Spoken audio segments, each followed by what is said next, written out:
It's the 120 podcast. The Big Blue Train has a new conductor. We're not really sure what happened to the old one. Craig Counsell is now the manager of your Chicago Cubs. Wow. Wow. Mikey, what the fuck just happened? I don't care that Wow. I'm swearing. Wow. Like, this is absurd. This is simply the most insane thing I've ever seen. Just, Wow. I mean, we've seen it before, but the fact that, you know, we went into this offseason with no other expectation than David Ross was your manager. Do you know how much this just moved the needle?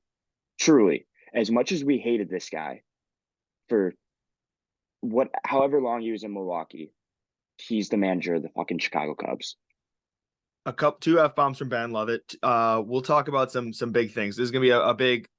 Okay, so I just got the ESPN alert via the Athletic. It's Twitter was all about it. I think who was first to it on Twitter? It was Rosenthal. Yeah. Per the Athletic. And Largest managerial salary in history by average. what did they say the number yet? Or they're just No, saying John Heyman just said Craig Counsell's deal is the largest managerial salary in history. and this gives us a chance to say two things. We're recording this on the fly. We didn't prep this at all. As you can hear, our quality is not the best it's ever been. We're literally just doing this on the fly because we felt like we had to get something out within the hour. This is our day of initial reaction episode. We'll have something out this week that's also once we know all the details.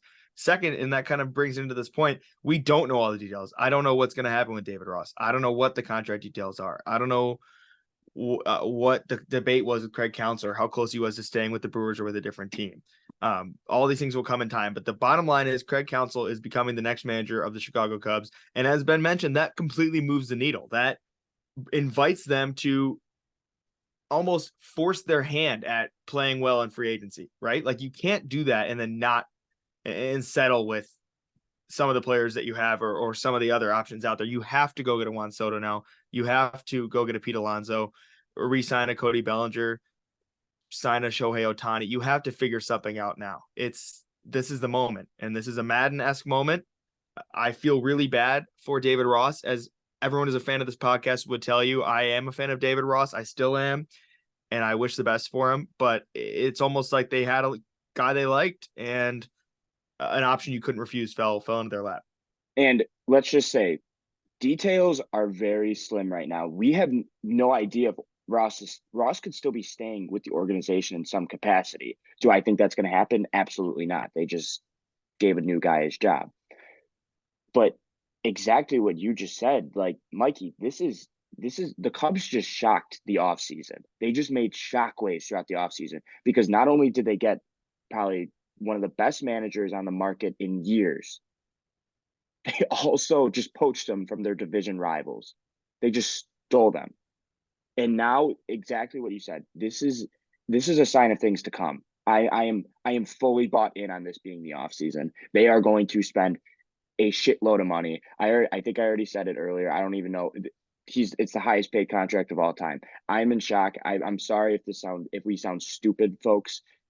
This is literally off the dome. I jumped out of bed to see when I saw that happened. Twitter is a mad world right now. It's a war zone. Yeah, John Heyman, Craig Counsell's Cubs deal is the largest managerial salary in history by average salary. I don't know what this means for David Ross. Let's get onto that here while we have a chance here on this emergency episode. People are already doing their classic speculation. David Ross will stick with the staff. No, there's no way. There's no way, right? Why would David Ross do that? Because his salary would have to go down, especially if they're giving him the biggest contract in managerial history or whatever John Heyman said. He's going to go coach elsewhere, even if it's not as a manager at this point, but it very well could be I would assume so. Yeah, a one it'd for be one. All of it'd a be sudden, a certain team north of the border has a coaching vacancy. it'd be hilarious, wouldn't it? Um, man, I do feel bad for him. I really do because I think a lot of Chicago is finally starting to buy into him and his vision. I definitely had my complaints as we kind of talked about in our season wrap up episode, but I wasn't necessarily totally against the idea of keeping him around. But now you bring in the best. eh, How long has it been since the last time that a manager this big has been signed on the open market was Joe Madden? and that was also the Cubs. And they just done it again. They did it again. It's so hard to put into words what they just did right now. Yeah, that's why I don't have much to say. This is going to be something we'll kind of get details as we go along. We debated. I thought about saying let's just go live on Twitter, but I wanted to get an actual episode together because this is crazy. This means that, like you pointed out, Ben, the free agency market is going to be all of a sudden in the favor of the Cubs, and they're definitely going to need to be fighting for it. Craig Counsell, by the way, I'm getting some details from my dad. Shout out to him. I knew somewhat this because of his time with the Brewers, but born in South Bend, Indiana, has lived in Whitefish Bay, Wisconsin for most of his adult life. So my guess is he also was willing to slide just right down to Chicago, work in Chicago, and then still live part-time in Wisconsin. So that also probably affected his decision. Well, get ready because Counsell's going to be with us for a very long time. 5-year, $40 million deal.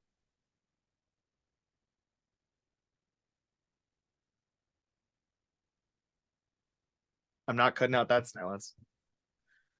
Wow. Wow. Cub, 5 years the live on the Cub, podcast. That's our initial reaction. the Cubs need to ask the Brewers for permission to speak to Counsell before November 1st. They did not. So this all came together in the last few days. Wait, repeat that last part. This all came together in the last few days.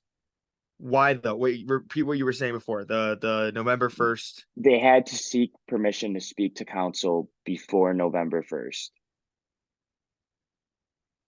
They had to So seek like permission to talk to him, and they did. they didn't talk. Yes, they talked to him after. No. This is getting weird now. The Cubs need to ask the Brewers permission to speak to Counsell before November 1st. They did not. So this all came together in the last few days. So I think Really? if they wanted to talk to him during October, they would have had to ask permission for the Brewers. And then after that, he essentially became a free agent on November 1st. Because the Brewers had mentioned he could look around, or Counsell, or they had a mutual agreement that Counsell could look to leave or something like that, right? Like they weren't firing him, but he might be leaving. Well, it's weird. I don't know like how these managerial deals work sometimes because he technically was still with the Brewers, but he was also like exactly what you said. He was able to look for a new contract elsewhere because his contract had ran through with the Brewers. So he was a free agent that was still committed to the Milwaukee Brewers, I guess you could say. Not anymore. Went to their rival. I mean, I think that's the Brewers fans' biggest rival. I was about to say our biggest rival, but no, they think they're our biggest rival. Subway sandwich organization loses their coach. Go buy a foot long, and not for Cubs tickets. I don't like. I want to preach even more how serious this is. The Cubs like just became so serious this offseason. Like they are ready to roll. This is not just like a one and done thing. They are it I think Jed's completely ready to run the table this offseason. And I think you're going to get a 15-16 offseason all in one. All in one. You're going to go get the How do ace. you You're avoid going to becoming go the how do you avoid becoming the Mets?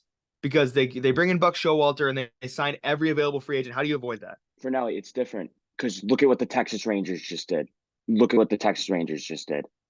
Yes, there is the possibility of being the Mets, but the Texas Rangers were able to, in a different situation, poach Bruce Bochy out of retirement, sign $500 million up the middle, and complete everything else around it. The Cubs have one of the best, actually the best middle infield in baseball when it comes to defense, and all they need to do is get a bat or two and an ace. That's all you need, and we are talking serious business next year. I'm not going to go and say and confirm that they are, but after this move, they just showed me how ready they want to do more than just win a goddamn division next year. They might want to win a fucking World Series. Yeah, time's now to go fill that roster. Holy cow. This is bad. I mean, this is bad, this is good, this is all in between. This is bad that we don't know what anything of these coming out yet details wise, but literally live on the pod, Ben found out the contract for us is 5 years, 40 million. This is better good than bad. I'm just so shocked. He just made another face. Is there something else? Advert dropped an eye emoji. So I don't know what that means. He's always active on Twitter. Yeah. He might have just See, won the video you know game or so. what? He probably has no idea. And as much as it's just so weird, it's like they were building a culture around Rossi, and I don't know. And it's the other weird part about it too was Rossi was starting to build a staff. Like they just re-signed, or not re-signed, but they hmm brought back in John Maley. Oh my Well, God, dude.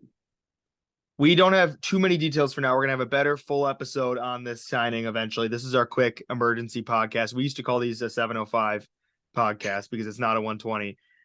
I'm Mikey Finelli. That's Ben Hootie. The Cubs, man. I say it. Can we say it? Can we say it? Is it time Oh, to say it? I'll do it. I'll do the honors. Do The it. Cubs are so back. They're back. They're They're so back. back. They're back. Whatever the details are, the Cubs are back. We'll be filming another episode later this week, and we'll get back to you then. But thanks for listening to an episode of 12705 Emergency Podcast.